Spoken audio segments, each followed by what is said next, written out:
We're back for what we like to call Exclamation Point, a bonus conversation you'll only see here on CBS News New York. Now, Commissioner, I want to bring you some stories of some inmates. First, Edwin, who's now a recovery peer advocate with the Fortune Society. This is what he told us about his time at Rikers. When were you there? The better question is, when was I not there? Well, when was the last time you were there? My latest time there was in 2016 through 2017.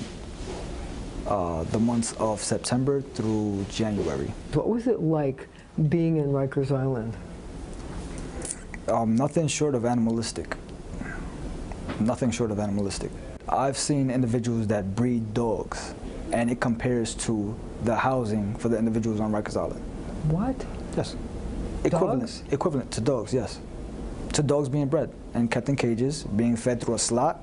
The health and hygiene is equivalent as well, from fungus to the lack of medical care. So did you need medical care while you were there? Yes, I did. What happened? What was the reason? What was wrong? There was many reasons. I'm asthmatic. I have epileptic seizures. There's medical care is a necessity there. It's lax. Did you get medical care when you needed it? Barely. It was a incident where I had needed stitches and I did not receive stitches because there was improper care. You were stabbed? I was slashed. You were slashed? Yes. And they didn't get you help? No. How is that possible? Same way that individuals try to commit suicide, hanging themselves, and they do not receive medical help afterwards. There's no mental health offered to them as well. I was an individual that I have hung myself on Rikers Island to escape the dire lifestyle. And after hanging myself, all they did was cut me down, or punch me in my face, cut me down, and then send me back to my cell. You're blowing my mind here. You tried to commit suicide. Yes. You hung yourself. Yes. They found you in time. If it wasn't for, they did due to the inmates, due to the other convicts or individuals there. And then they just cut you down and put you back in the cell without no medical help, no Yes. mental help, no Yes. nothing? No documentation of the incident whatsoever. This was in the 3 building. Did they not provide you any mental health beforehand? No. Did you ask for it? Yes. How many times? I had let them, well, upon intake procedures, I definitely voiced the fact that I suffer from bipolar disorder, post-traumatic stress disorder, and the other mental health disabilities. And they didn't get you any help? No. Did they have psychiatric help available at the prison? Yes. And they wouldn't give it to you? No. At the time that I was incarcerated, I needed my meds. As an individual, now that I'm off of medication and able to function without it, looking back at the time frame, and I did need my medications. If I had them, I don't think I would have been suicidal. Were there a lot of drugs at Rikers? Yes. How did they get there? I have no idea. I have no idea. I was astounded to find out that the availability of drugs, weapons, honestly, you can get anything you want on Rikers Island.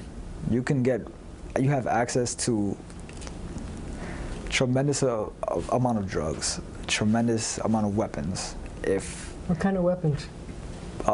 Pocket knives, flip-out knives, ceramic weapons, scalpels, surgical scalpels. What do you think that would make Rikers better? Adamant care. Sufficient individuals that are trained with experience and schooling as well to deal with high-risk population. Is it your sense that things have gotten worse since you were there? In many ways, the violence has. The best way I could phrase this is that there's no getting worse. The Rikers Island isn't getting any worse. Rikers Island has been bad for years, and there's nothing cleaning it up. It's staying the same. Commissioner, you just heard Edwin's story. What's your reaction? Well, my reaction is, one, I appreciate the fact that Edwin survived the trauma and is able to share that journey and experience with other people that are just as involved, especially those that are impacted by incarceration. And I appreciate the work that the Fortune Society has done and has been doing for a long time with those that are formerly incarcerated. He was in Rikers, I think he said, from 2016 to 2017. As you know, in 2015 is when the federal courts put the department under a consent judgment.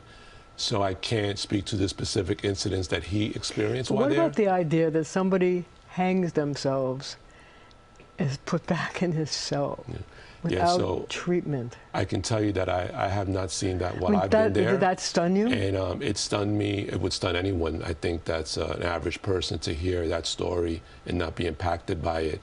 But I would tell you that our officers save hundreds of lives every day.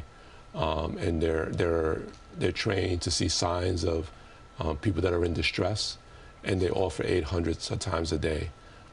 So, you know, I can't speak to his specific incident, but I am appreciative of the work that he's doing now to be that change that somebody that's facing incarceration needs to change the trajectory of their life. Having heard that story, will that change anything, any of your policies? Will it change how you look at things? Well, I learn every day, right, from incidences and experiences. I, too, myself, I've spoke about it. I've had family members that as adolescents were incarcerated on Rikers Island. So I understand what that's like, and I look at it through that lens, and I bring that life journey to this work. We have done more training in suicide prevention with our officers. We've trained 2,000 officers to use Narcan.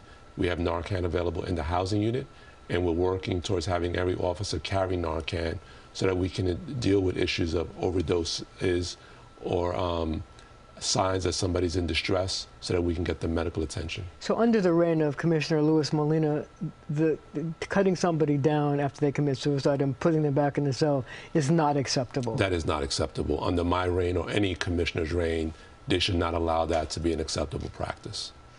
All right. Ibrahim, who was at Rikers more recently, shared this. How long were you there? I was there from June 1st to June 15th. And what happened to you?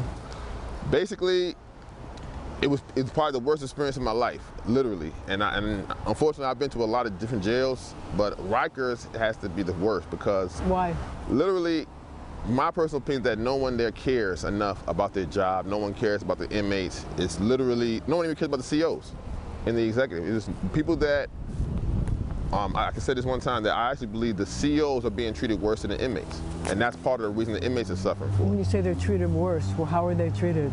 Well, a lot of the COs that I talked to, you know, you would think, okay, I would have a bad relationship with the COs, but I actually had a decent relationship with the COs but I talked to them.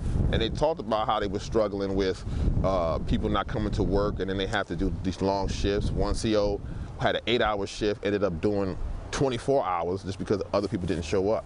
So you were there and you're diabetic. Diabetic, yes. Did you ever get any treatment? Not at all. For 15 days? Not at all. No insulin? No insulin, no metformin. I had a diabetic ulcer, active diabetic ulcer that took over my entire foot. Literally, my foot was turned white like a And you didn't get any treatment? No treatment. Are you trying to tell me there was no insulin in the entire jail? If there was, I didn't get it.